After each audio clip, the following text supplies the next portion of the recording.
datang untuk lawatan dan menemukan gundukan-gundukan batu yang berbukit, meneliti setelah itu ternyata adalah bangunan-bangunan candi. Ya. Masih ada foto-fotonya ya, ketika bangunan ini belum terestorasi, jadi masih ambruk menjadi bukit-bukit batu, gunung-gunung yang berbatu. Nah, menariknya candi ini dibangun nggak pakai semen, nggak pakai lem. Ada yang tahu pakai apa? Pakai nasi. Masa iya bikin layangan bikin candi ya? Masa pakai nasi ya? Nasi magicomnya mereknya Miyako ya? Apa? Air. Perekatnya pakai tanah gunung. Ada lagi yang tahu? Konsep bangun candi nggak pakai semen, nggak pakai lem. Pakainya adalah interlocking system, ibu guru. Ada ya, interlocking system itu batu-batu yang saling berkait. Sama kayak kamu main puzzle, main Lego. Ya, main puzzle, main Lego. Jadi kalau Lego itu kan ada yang menonjol, harus ketemu dengan blok yang punya cekungan biar bisa saling kunci, gitu ya. Nah, seperti itu bangun candi. Seperti itu. Jadi benar-benar batunya itu punya pola sendiri dan identik. Jadi kalau nggak ketemu pasangannya ya nggak ketemu. Ya, makanya bangun candi jadi lama banget, restorasi ini jadi terbengkalai lama banget. Kenapa? Karena proses pencarian batunya yang susah banget. Ya, kamu main Lego 100 keping aja butuh waktu 1 bulan ya, kalau mau nyusun mau puzzle itu. Apalagi ini berapa ribu blok batu, berat-berat besar-besar. Ya, satu menggunakan batu andesit ya, secara material bangunnya. Kedua menggunakan batu kapur. Batu kapur ini untuk isian di dalamnya. Jadi setelah selesai cover luarnya, candi ini dalamnya diuruk, diisi batu kapur. Ya, biar apa? Batu kapur ini biar dia mengisi kecerah-cerahnya menjadi semen-semen alami. Salah satunya. Batu kapur ini teksturnya dia lebih lembut, dia lebih lentur. Jadi kalau kebangun sampai atas, kena guncang gempa sedikit saja dia nggak masalah. Kecuali guncang gempa gede ya. Ada sisi lenturnya. Tapi kalau semuanya menggunakan batu keras, kena guncang sedikit pasti dia patah rusak. Ya. Seperti itu orang dulu sudah berpikir mitigasi bencana sampai ke arah itu, teman-teman. Itu dari struktur bangun candi. Sekarang kita masuk, candi ini dibagi menjadi 3 halaman ya. Ini tempat kita duduk ini adalah halaman terluar atau halaman ketiga dari Candi Prambanan ya. Halaman ketiga, kedua, ke-1 ada di paling atas atau candi-candi besar. Di halaman ketiga ini tidak ditemukan batu-batuan candi ketika ekskavasi atau penelitian, tidak ada. Dugaannya di sini adalah tempat tinggal dari para Brahmana, kasta tertinggi dalam agama Hindu. Ya, mereka membangun rumah dari bambu, dari kayu, sehingga hari ini lapuk dimakan usia, tidak ada bekasnya. Mereka membedakan tempat tinggalnya dengan rumah ibadahnya yang megah. Oke, nah halaman terluarnya tidak ditemukan ya. Terus di halaman dalam ini, di halaman kedua, yang batu-batuan bertumpuk ini seakan-akan berantakan ini sebenarnya apa? Sebenarnya adalah candi-candi perwara. Namanya candi perwara, teman-teman. Candinya kecil. Ya, candinya kecil, tidak setinggi yang kita lihat itu. Ya, candinya seperti yang di pojok itu ya. Nanti kita mendekat bisa. Kita mendekat ke candinya nanti. Ya, candinya candi perwara, dalamnya kosong, nggak ada arcanya. Fungsinya untuk apa? Untuk meditasi. Ya, meditasi salah satunya. Oke. Jumlah candi ada yang tahu berapa? 999. Mas Bos tahu jumlah candi berapa, Mas Bos? Hah? Berapa? Jumlah candi 240 candi. Jadi yang teman-teman kenal sebagai 999 atau 1000 candi itu dari folklore legenda, dari cerita legenda Roro Jonggrang Bandung Bondowoso. Ya, ini dua yang berbeda, legenda dan studi asli ini berbeda. Ya, dari studi arkeologi 240 candi Prambanan. Oke, nah yang berhasil dibangun baru 22, 240 candi. Ya ini 240 semuanya ini. Ya, kalau nggak percaya nanti kita jalan hitung bareng-bareng.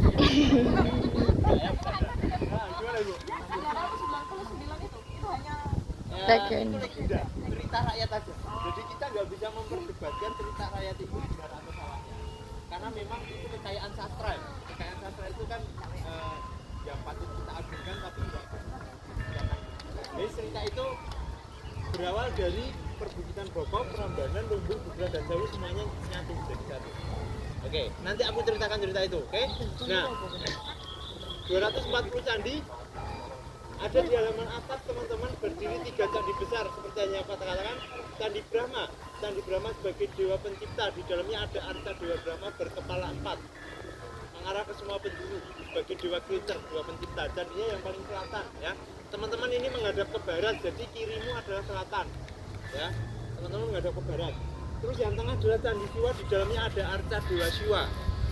Dewa Siwa itu sendiri punya 4 tangan ya, penggambaran dewa itu punya 4 tangan, berdiri di atas api bunga teratai, 2 tangan di depan sedang posisi meditasi, 2 tangan di belakang ini memegang senjata kedewaan, ada aksamala, ada camara teman-teman, lalu berdiri tongkat sakti Trisula dari dewa Siwa. Trisula itu tongkat sakti ujungnya 3 ya, ujung 3 ini menggambarkan penciptaan, peleburan dan perlindungan atau Trimurti dewa itu ya, itu. Nah, lalu yang sisi utara paling utara adalah Candi Wisnu atau Dewa Wisnu.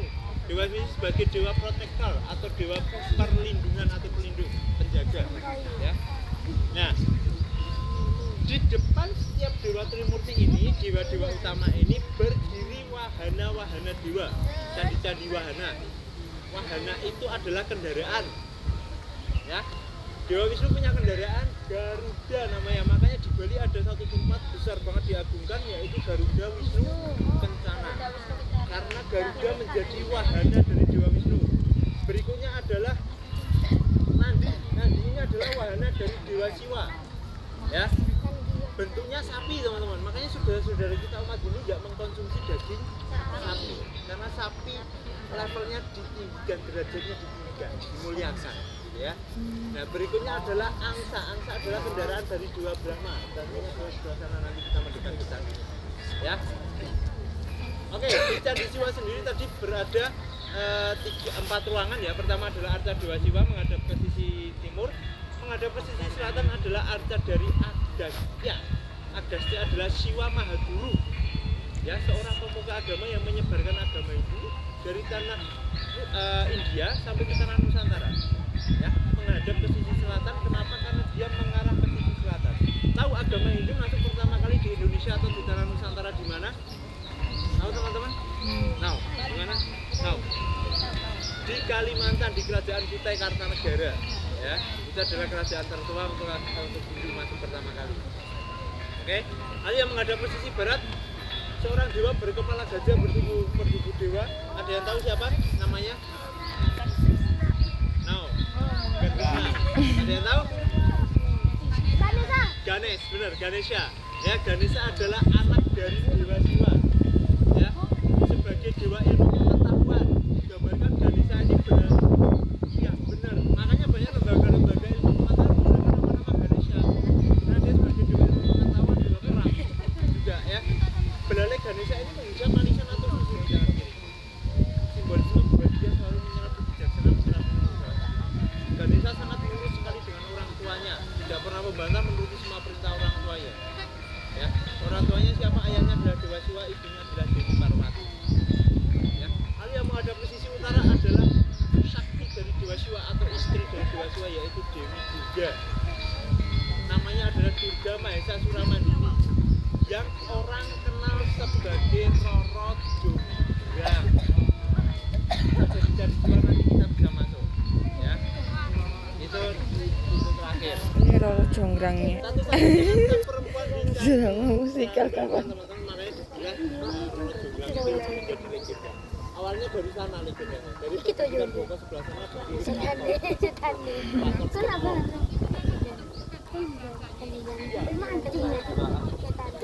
Semuanya ini. Arca itu asli. Arca itu nggak ada yang kembali.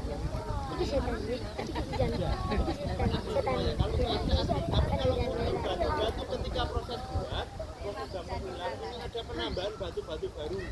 Karena batu-batu lamanya rusak karena bencana, hingga karena dipakai untuk boleh dipakai waktu sekali lagi. Ya, jadi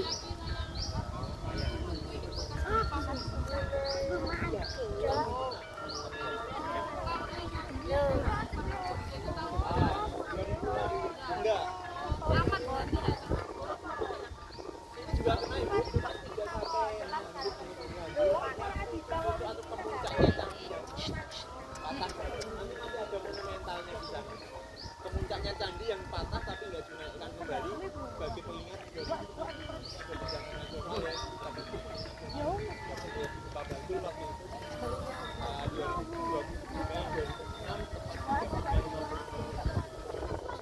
2026 ya tahu tapi kan itu ada lepeng jalurnya gitu ya.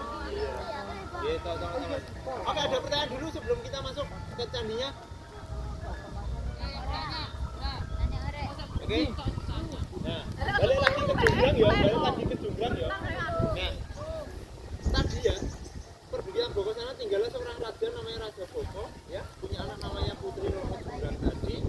Nah, ada pangeran atau seorang pendekar dia namanya Bandung Bondowoso ingin memperluas wilayahnya, berantem sama Prabu Boko. Maaf, kita cerita Prabu Boko kalah dalam pertempuran. Maaf ya, mati Prabu Boko. Tapi si Bandung ini naksir sama si Jonggrang, ya, naksir sama si Jonggrang. Tapi Jonggrang kan nggak mau, masa iya aku mau menikah sama seorang yang sudah maaf membunuh ayahku kan gitu, mengalahkan ayahku. Jonggrang nggak mau, tapi dia nggak bisa menolak dengan cara mentah. Makanya Jonggrang memberikan saran, Bandung bangunkan aku 1000 candi dulu, baru aku mau sama kamu, gitu kan? Nah, awas galonnya jatuh.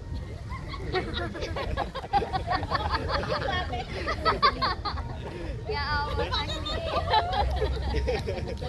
Nah, ya, makanya dia mengajukan syarat bangunan aku 1000 candi dulu Bandung, baru aku mau sama kamu. Bandung ini laki, benar-benar laki. Diiyain lo jual babi, ya kan? Diiyain. Panggil semua pasukan gaibnya sama si Bandung bersama manggil pasukan gaib minta tolong kepada pasukan gaib bangun 1000 candi sebelum matahari terbit. Ya, sebelum matahari terbit. Tadi dibangun satu. Jonggrang lambat. Bangun tapi kok cepet banget. Sudah 999 candi. Belum mau terbit fajar tapi udah mulai malas. Ya. Nah, di situ teman-teman, di situ si Roro Jonggrang ini membangunkan pengawalnya, minta tolong pengawalku bantulah aku biar bagaimana caranya Bandung gagal. Bakarlah jerami yang ada di Lumbung itu, makanya di sebelah sana ada namanya Candi Lumbung. Ya. Ada bakar jerami seolah-olah biar menjadi siluet matahari terbit dan tumbuhlah lesung biar ayam-ayam berkokok. Bener, ayam-ayam berkokok. Matahari terbit pasukan gaib Bandung cabut terus. Gagal kan Bandung kurang 1 candinya, dibangunkan sama Jonggrang. Bandung candimu kurang 1, coba kalau nggak percaya kamu dihitung sama Bandung 999 sama Bandung dihitung kurang 1. Bandung mengakui kekalahan. Oke Jonggrang, aku nggak akan menikahimu, aku nggak akan mempersuntingmu candiku sebagai syarat kurang 1.